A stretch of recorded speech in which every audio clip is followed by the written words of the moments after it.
Congressman Rose, I've been following all of your updates on Twitter. I know you're very concerned. I know you both are about first responders. Tell me what's being done and what more needs to be done. Absolutely. So let's group for a moment first responders as well as our nurses and our doctors. These are the frontline soldiers. The frontline soldiers in this new war that we're fighting. It's not a war against an army. It is a war against a virus. And we need, just as we saw in World War II, we need an all-hands-on-deck approach, a mobilization that includes all segments of society, and we have got to do it today. We have people dying each and every day in our communities in New York City, and we cannot allow for a slow evolution. We can't allow for the federal government to slowly wake up to this crisis. This involves the state, the city, as well as the president. What we see Governor Cuomo doing each and every day, we need that type of plan nationwide, because this crisis will move on from New York City, and it will move on somewhere else. And when that does happen, we can shift those resources there. But right now, we need the eyes of the nation and the resources of the nation on New York City. Congressman Meeks, your thoughts? I mean, New York has been through so much. We've been through the 9/11 attacks. Our hospital workers don't scare easily. Our first responders don't scare. But this is a virus taking a toll on our police department, our fire department, and now, based on these two new reports, our frontline healthcare workers. Yeah, this is absolutely something completely different. I was here during 9/11, and that was another catastrophic event, but it was an event where we urged people to get back on the streets so that we can continue our way of life. Here is just as different, and this is a long-term fight, it's a long-term war against this virus, as Max Rose just indicated. And what we've got to make sure, what our governor is trying to do, what our mayor is trying to do, is not only look at where we are right now, but look at where we will be in a week or in 2 weeks. And that's why we need every resource to come into the city, into the state right now. And we need the president to step up.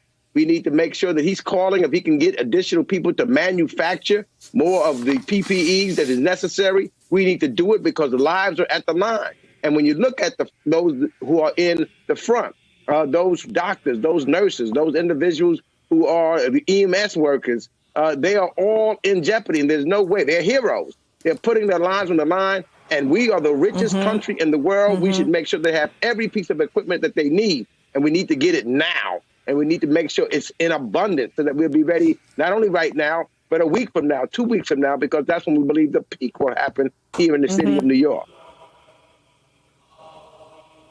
Congressman Rose, this was written about you in Politico this week. Representative Max Rose has turned his home in New York City into a one-man war room amid the epicenter of the national outbreak. Over the past week, the freshman Democrat helped secure New York City's first testing site in his district and pushed the White House and state officials to speed up procedural steps, such as approval from the Food and Drug Administration. We are building the plane as we fly it, Rose said. Why are we doing all this mid-pandemic? Why wasn't more of this done ahead of time? Well, there certainly were preparations that could have been taken. But with that being said, we don't have the luxury right now to look in our rearview mirror. Not when we have people dying every single day, not when we have nurses and doctors on the front lines. So what needs to happen going forward?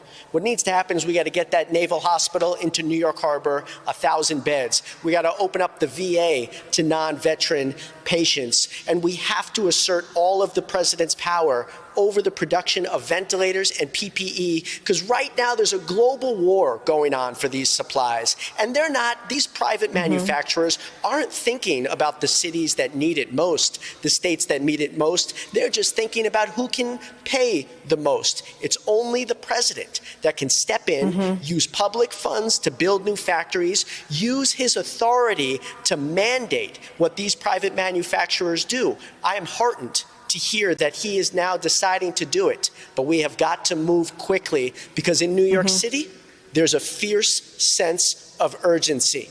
Everything has to be done. We cannot express that enough. It's easy to stand up here and say this. What's hard is what our nurses and our doctors and our first responders are going through right now. They are waging war. They're soldiers, and we have got to be there for them, just like we're there for soldiers deployed overseas. Congressman Meeks, I know you, both of you went to New York, I believe, to vote on the Relief Act, the bill that the president is signing today. We'll have that footage in a couple minutes for our viewers. Did it do enough for New York? I know the governor doesn't think so. Well, we need to do more, but we did do, our jobs. We've got about, I think, over $50 billion into the state, putting the money into the hands of the average worker, trying to make sure that more money in unemployment, more money for hospitals, more money for PPEs. But I understand the governor's problem is that we need even more, because when you look at the money that should be going to the state so that they can make sure that they close their budget, because they are spending so much more money in this emergency, that they need more than the $5 billion that they got out of it. And the city got $1.2 billion. So we need more money. There need to be more resources, because if you look at the proportion of what's taking place right now here in New York City is where we are the epicenter of this war. And so we need all of the resources to go to New York at this point. So we need more money, and we will need more. I think there's going to be a fourth bill that comes through, and we've got to make sure that we take care of the state of New York and the city of New York in their for their structural relief, and to be able to close their budget gaps.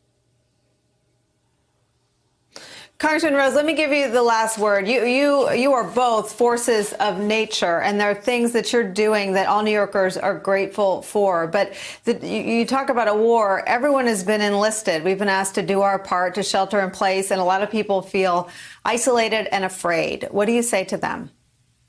Well, what I say to them is that we're the greatest country in the history of the world. New York City, greatest city in the history of the world. We will get through this. We will rise to the challenge. What I was really heartened by to see today is that this was not a Democrat or Republican stimulus bill that we put forth. And just as this virus doesn't see Democrats or Republicans, it doesn't see race, creed, religion, socioeconomic status, we are uniting as Americans to take this on. But we have so much work left to be done, but we have the best and the brightest people tackling it each and every day. These nurses, these first responders, these doctors, the heroes that they are doing unbelievable things. And we have got to have their backs, because if we don't support them, I don't care how many ventilators you have. I don't care how many hospital beds you have. I don't care how much PPE you have. We will not be able to save people's lives. We have got to be there for them, and we will.